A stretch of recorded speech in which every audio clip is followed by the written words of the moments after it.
ಅದೇನು ಹಣೆ ಬರೋನೋ ಗೊತ್ತಿಲ್ಲ, ನಂದಂತೂ ಪಂಚರ್ ಆಗ್ಬಿಟ್ಟೈತೆ ಗಾಡಿನೂ.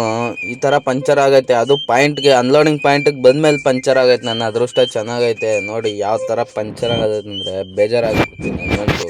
ಹೆಂಗೋ ಒಂದು ಖುಷಿ ವಿಚಾರ ಏನಂದರೆ ಇಲ್ಲೇ ಎಲ್ಲೂ ಸೆಂಟ್ರಲ್ ಆಗಿಲ್ಲ, ಅನ್ಲೋಡಿಂಗ್ ಪಾಯಿಂಟಿಗೆ ಬಂದಮೇಲೆ ಆಗೈತೆ ಪಂಚರು. ಅದೇ ಖುಷಿ ವಿಚಾರ ಅಷ್ಟೇ.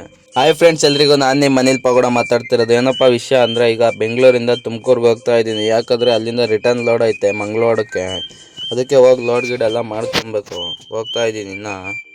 ಫೈನಲ್ ಆಗಿ ನಾವು ಲೋಡಿಂಗ್ ಪಾಯಿಂಟ್ ಹತ್ರ ಬಂದ್ವಿ. ಈ ಥರ ಸನ್ಫ್ಲವರ್ ಆಯಿಲು, ರುಚಿ ಗೋಲ್ಡು ಎಲ್ಲ ಲೋಡಿಂಗ್ ಆಗ್ತಾವೆ ನಮ್ಮ ಗಾಡಿಗೆ. ಈ ಥರ ಎಣ್ಣೆ ಬಾಕ್ಸ್ ಅಲ್ಲಿಂದ ಶಿಸ್ತಾಗಿ ಲೋಡ್ ಮಾಡ್ಕೊಂಡು ಬಂದಿದೆ. ನಾವು ನಮ್ಮ ಪಯಣ ಪಾವಗಡದ ಕಡೆ ಅಂತ ಹೊಡ್ತಾ ಇದ್ದೀವಿ. ಅರ್ಜುನ ಗಾಡಿ ಅವರು ನೈಟ್ ಅನ್ಲೋಡ್ ಮಾಡ್ಕೊಂಬಂದು ಮತ್ತೆ ತುಮಕೂರಿಗೆ ಬಂದು ಮತ್ತೆ ನನ್ನ ಜೊತೆ ಬರ್ತಾವ್ರೆ.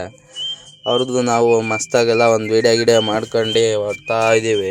ಚಂದ್ರಬಾಯಿ ಟೋಲ್ ಹತ್ರ ಬಂದು ಸೈಡ್ಗೆ ಹಾಕಿದ್ವಿ. ನಾವು ಮಸ್ತಾಗೆಲ್ಲ ಒಂದು ಟೀ ಕುಡ್ಕೊಂಡು ಶಿಸ್ತಾಗಿ ಅಲ್ಲಿಂದ ಹೊರಟ್ವಿ. ನಾನು ಬಂದಿದ್ದೆ ಸೀದಾ ಮಂಗಳವಾಡಕ್ಕೆ. ಇದೇ ಮಂಗಳವಾಡ ನೋಡಿ. ಈ ಥರ ಬಂದು ನೈಟ್ 8 ಗಂಟೆ ಆಗಿತ್ತು ಬರೋ ಅಷ್ಟೊತ್ತಿಗೆ ಮಂಗಳವಾಡಕ್ಕೆ. ಇನ್ನೇನು ಮಾಡೋಕ್ಕಾಗಲ್ಲ ಅಂತ ಹೋಗಿ ಅನ್ಲೋಡ್ ಮಾಡಿಸ್ಬೇಕು ಈಗ.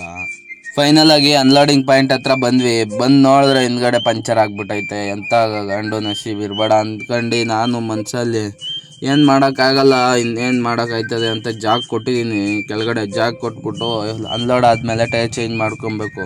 ಇನ್ನೇನು ಮಾಡೋಕ್ಕಾಗಲ್ಲ. ನನ್ನ ಅದೃಷ್ಟ ಚೆನ್ನಾಗೈತೆ. ಹೆಂಗೋ ಇಲ್ಲಿಗೆ ಬಂದಮೇಲೆ ಪಂಚರ್ ಆಗೈತೆ. ಮತ್ತೆ ಅಲ್ಲೆಲ್ಲನೂ ಆಗಿದ್ರೆ ಸಖತ್ ಪ್ರಾಬ್ಲಮ್ ಆಗ್ಬಿಟ್ಟಿತ್ತು. ಇನ್ನೇನು ಮಾಡೋಕ್ಕಾಗಲ್ಲ. ಟೈರ್ ಚೇಂಜ್ ಮಾಡ್ಕೊಂಡು ಸ್ಟೆಪ್ನಿ ಐತೆ, ಸ್ಟೆಪ್ನಿ ಹಾಕ್ಕೊಂಡು ಹೋಗ್ಬೇಕು. ಓಕೆ ಫ್ರೆಂಡ್ಸ್, ಇವತ್ತಿನ ವಿಡಿಯೋ ಇಷ್ಟು. ಈ ವಿಡಿಯೋ ಇಷ್ಟ ಆಗಿದ್ರೆ ಲೈಕ್ ಮಾಡಿ, ತುಂಬ ಇಷ್ಟ ಆಗಿರೋ ಒಂದು ಫಾಲೋ ಮಾಡ್ಕೊಳ್ಳಿ. ಸಿಗೋಣ ಮುಂದಿನ ವಿಡಿಯೋದಲ್ಲಿ.